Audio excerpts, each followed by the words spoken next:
Hi everyone, I thought I'd do a quick video showing the materials that I have in my workshop. At the moment, as you notice, I'm working on a larger pulse motor, which after the recording that I've posted, I've been able to reduce the input current to 30 to 25 milliamps. But then all of a sudden another setback has occurred, which these are ceramic bearings. They pretty much carked it. There was a lot of weight being applied onto it, which was kind of grinding along the recess of this part that gets fitted on, which is not an ideal design that I thought in mind, but all good. I will be using like a magnetic suspension to kind of retain the weight of those two flywheels, because it does weigh in total about, I don't know, close to 6 kilos. So I've ordered some more ceramic bearings, just so on the upper shaft it's got something to mount onto, and the magnetic neo-magnets will be placed on the bottom, so that way it won't happen again.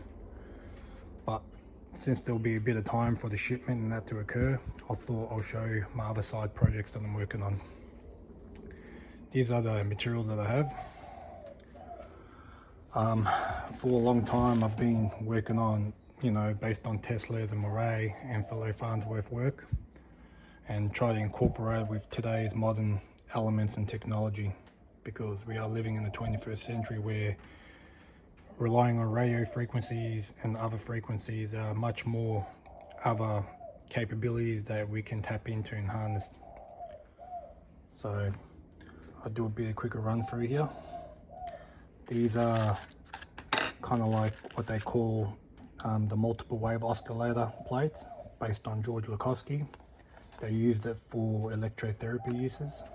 I won't get more into detail about it, but these antenna designs are quite similar with modern days technology, what they call split ring resonators, which is just a miniaturized version of antennas. So instead of putting 10 meters, 50, 100 meters pole to get your potential voltage, this pretty much will act in the same manner, because these little rings will act like different capacitance values, as you know. And I was going to attach it to a specialized copper wire. I'll just move these on the side for a second. These are just crystal radio diodes that they use for crystal radio setups. This is a high voltage 1000 volt. I'll show you on the thing. 1000 volt at 1450 picofarads. These are like specially plated copper with another special element in there, which I kind of forgot what it was.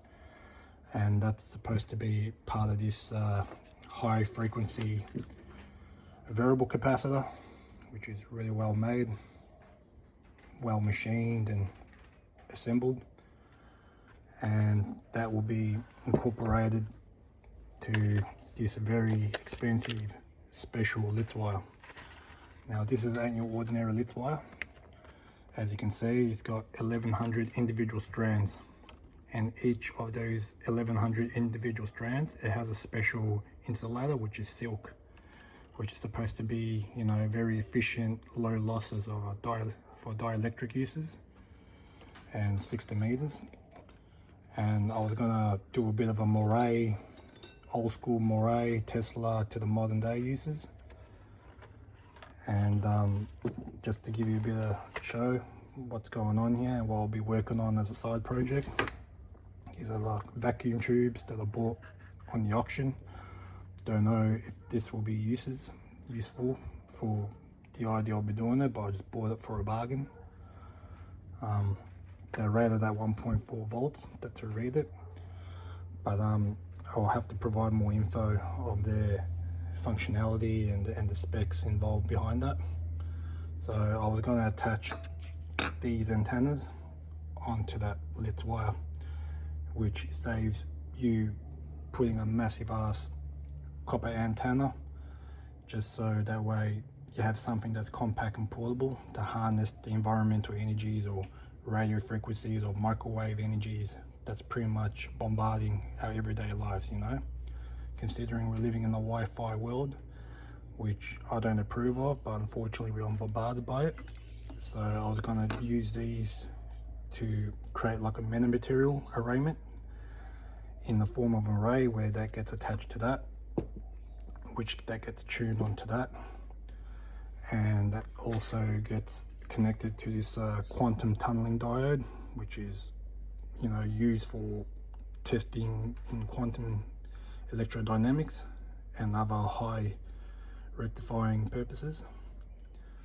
And I've bought that as well, and that's just one part of the project that I'll be working on. And over here, that's just your typical Americium-241 that's been extracted from a smoke alarm. And the purpose of that idea is to understand like how alpha radiation interacts with certain materials, such as this membrane here, which is a zinc sulfite membrane, which they use to test the alpha radiation being emitted. So you can see a faint glow in the dark just to show how it is. And the idea was you got like those zinc sulfate iodine batteries where they use a particular electrolyte, but instead of using a liquid electrolyte, I wanted to emit that onto that, which kind of excites the electrons within, you know, the two parts of the plate from the zinc and the iodine without using the electrolyte. Now at the time it was a good idea, but more I did research on it, I've realized that through the radiation exposure they do degrade. But looking into the further research, I've realized that you can use like a protective membrane that can protect the degradation of its alpha radiation exposure. But I wanted to work on something as like an idea invention that I've been studying and experimenting. So I'll be definitely keeping that in mind in the future, and I'll just put that on the side. So kind of move on to the next part from here. What the fuck is that? Put that away. Now this is your special calcium copper titanium oxide. Now they've been using this for recent high electrostatic capacitors, which has one of the most highest dielectric capacitance out there, way above even the PEG that's been kind of floating around the line. And they're quite cheap as well, considering the purity and the price and the weight that's contained to it. I mean, maybe not much of the weight because it's only 4.7 grams, but you can rest assured that this is definitely used. I highly recommend people looking into it. Just to give you an idea. So this is all kind of being integrated to like high frequency, high capacitance, based on that sort of research side of things. This is lead zirconium titanate, and this is like one among many high ratings for it to give you like a piezoelectric high electrostatic energy coming out of that too. It's very efficient. So it's kind of encased in there, kind of like a toroid, just so it protects it. And the idea is I was going to make a specialized transformer onto that. That's also part of this kind of like a Tesla crystal radio technology into a modern day sense. So I thought I'd kind of share that with you guys with that sense. I'll be working on that in the near future as well.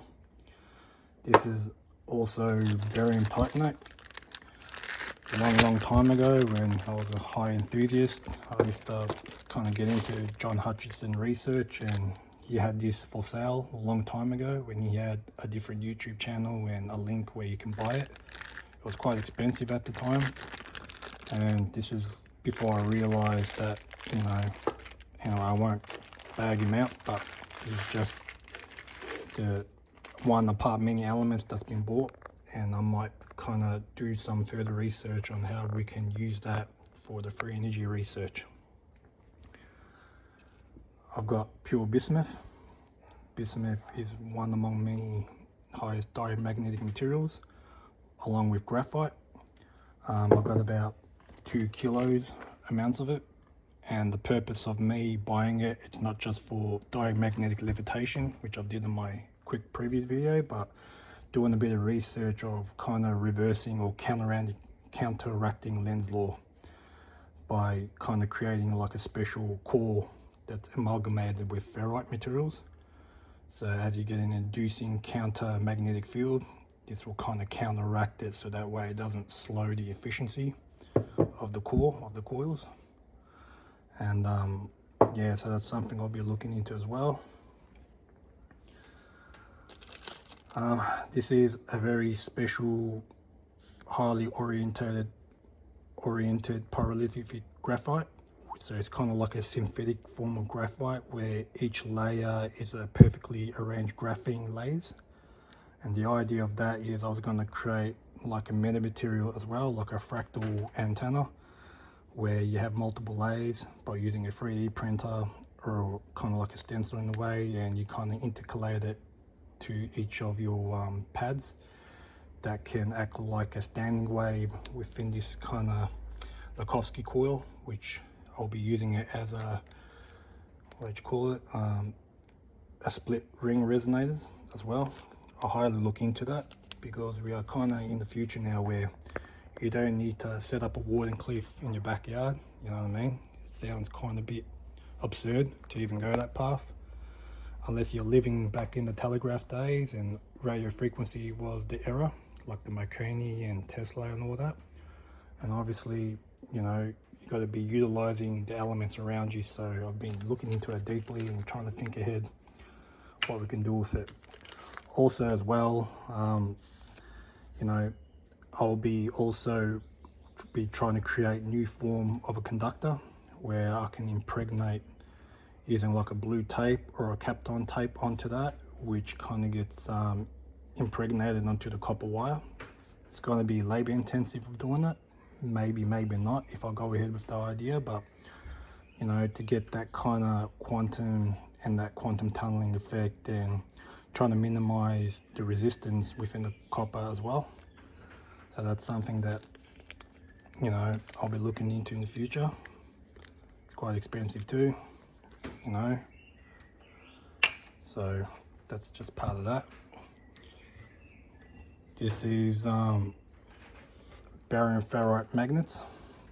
They're very powerful. These are more powerful than the G8 rated ones. This is back in the old days when they used to use them as braking systems, which is kind of being, I don't know, I wouldn't say welded, but it's kind of stuck in there pretty good. But now they stopped doing it, and they're quite thick. You can see the comparison of my thumb and that, and they're kind of arguably stronger than smaller neodymium magnets. Like, it's hard for me to kind of lift that, like it's ridiculously strong. So I could probably be using that for possibly Bedini projects in the future, you know, comparing it. I doubt that the ferrite and the neomagnets makes any difference, because it all comes down to how well you balance and tune your circuit. But I'm not going to be arrogant about it. I'm willing to try all options, so that's just part of that. I'll just place that there for magnetized shit. This is a glow-in-the-dark pigment, which is strontium aluminate, and also a fluorescent dye that goes with it.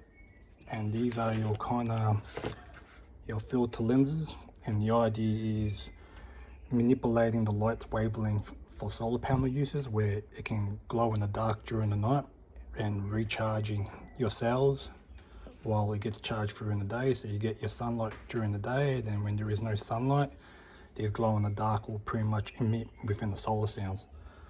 And you need the right wavelength frequency in order to get the optimum results for your solar cells. So that's something I'll be trying in the future. You know, as you can see, you got different lenses of different wavelengths. You know, they use them for projector screens and things like that, but you know, they're really good, high quality stuff. And that's something that I'll be doing a bit of testing and experimenting on that. And your standard iron cores and your toroidal cores from here, which I'll be doing more transformers there. And I thought I'll show you. I got other types of copper, which is kind of industrial grade stuff. So if we go for a quick walk, and this is what I got here. They're quite massive. I've got large spools amount, you know. So you got different sizes, and I don't know whether I can use that for pulse motors or for grounding or for whatever, you know, projects I could be doing. You know, you can see the comparison size of it. Like that one's quite massive, and you know, if you kind of put that there, you know, they're quite massive, you know. And I got a whole spool of it. This one here, and I got a spool here.